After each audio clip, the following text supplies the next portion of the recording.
Kumusta sir? Hindi na nasulit nyo ba sir yung ano, yung panonood nitong SEA Games?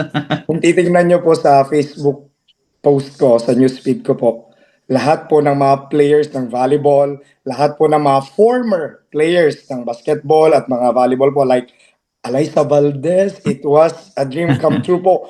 Nakikipila pa po kami sa Smart Araneta para lang po makita sa Ateneo noon. From high school po nanonood po ako ng volleyball noon. Sila Ka-Inglet, Gumabaw, yung mga pinapanood ko po noon. Pero ngayon, dumadaan lang po sila. Nakasabay ko pa pong kumain si Alyssa Valdez ng ice cream dun sa gilid. Alam niyo Mm. po yung na sobrang enjoy ko po. Sabi nga po nila, uy, Joas, Sir Joas, parang doon ka na tumitira sa arena kasi po, every day, meron po akong post, may my day ako kasi meron po yung time na may vacant po ako. Ang ginagawa ko is humingi po ako ng 3 hours leave sa school po namin. Pwede po kaming lumabas kapag vacant namin.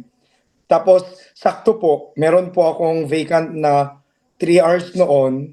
Yun po ang ginagamit ko po para po lumabas and nagpapaalam po ako. Magta-time out, then time in ulit. Pagbalik po, pagkatapos ng game, balik, klase ulit. Then after class, manonood na naman po ng basketball.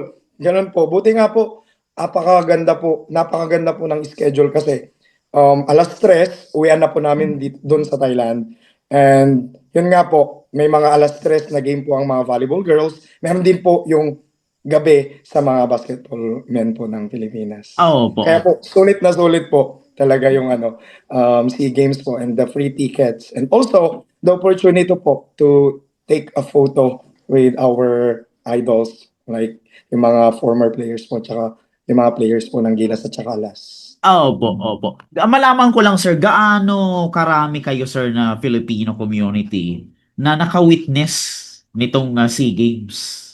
Hindi ko Opo. po mabibigyan ng estimated number but marami na po ang mga Filipino Mhm. dito sa Thailand po. Kaya po grabe po yung suporta talaga at saka yung init ng pag-welcome sa mga players. Alam niyo po ba, meron pong isang laban ng basketball Gilas or Gilas Pilipinas na halos po Filipino po ang crowd.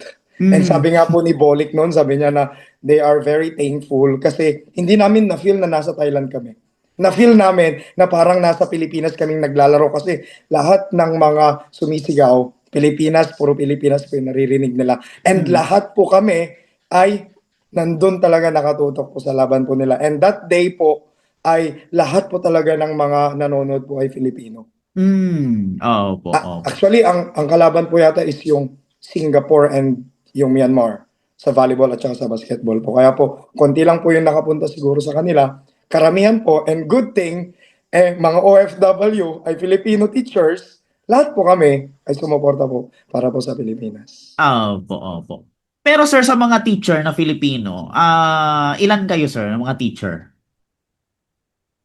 More or less mga mga 5,000 or Uy, 5,000 plus. dami. Marami na po sa buong Thailand po Mm. buong Thailand. Pero kung sa Bangkok, mga 3, 4,000. Marami na po eh. Mm, opo. Sino-sino naman sir yung mga na-meet nyo na mga idolo nyo sa dito nga sa SEA Games?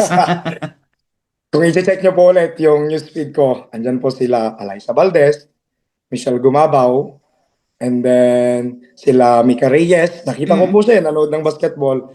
And yung mga creamline players po, Mm. sila Pons, and old players, sila Kainglet, sila Denden Lazaro. Kung pupunta naman po tayo sa mga bago, sila Madi, sila Morado or Di Guzman po. Marami po. And sa lalaki naman po, ang pinaka-idol ko sa volleyball, si Espeo at saka si Bagunas. Sa Mm. basketball po, lahat kilala ko po.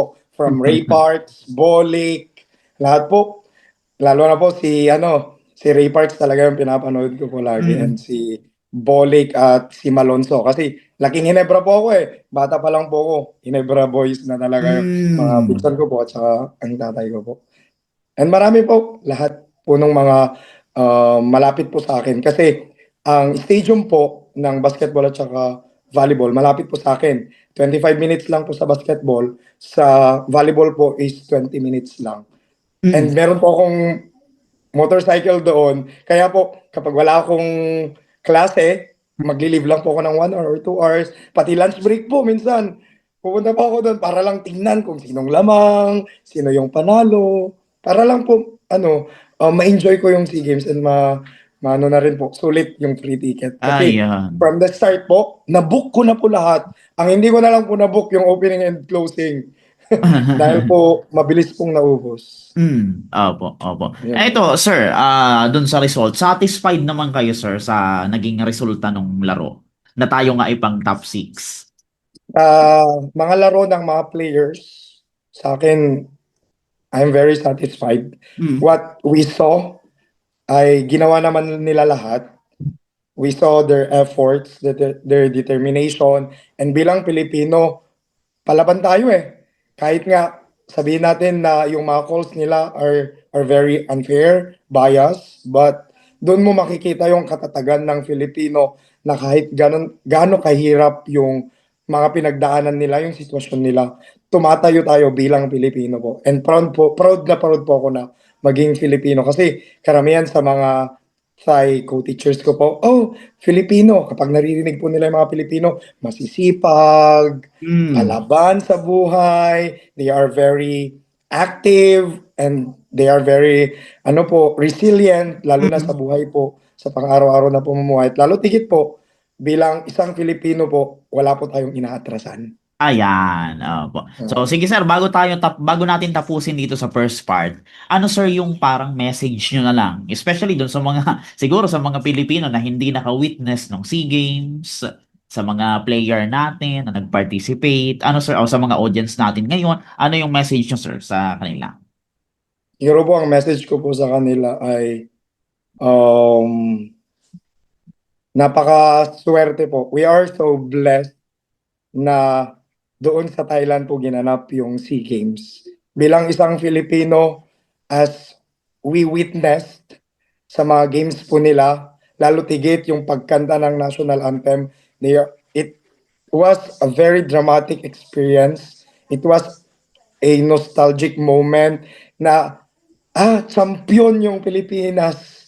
Pakakantahin yung national anthem. Or before the game, okay, we will sing the national anthem of Philippines. Maririnig mo talaga, alam mo, mapapayak pa po kami dahil sa hirap ng buhay sa abroad, bilang isang OFW, mag-isa ka doon. Pero maririnig mo po sa stadium, nagtatagalog sila, may makakausap ka. And sama-sama po kaming nag-cheer para sa Pilipinas. So, sa mga hindi po nakapanood, sa susunod, baka meron pang SEA Games sa Thailand, sulitin po natin yung free ticket and privilege na masubaybayan yung mga Filipino po natin, yung kapwa nating Pilipino na nakikipaglaban para po sa Pilipinas. At lalo tigit, nakikipaglaban po sila hindi lang para sa kanilang sarili, but to make the Filipino proud.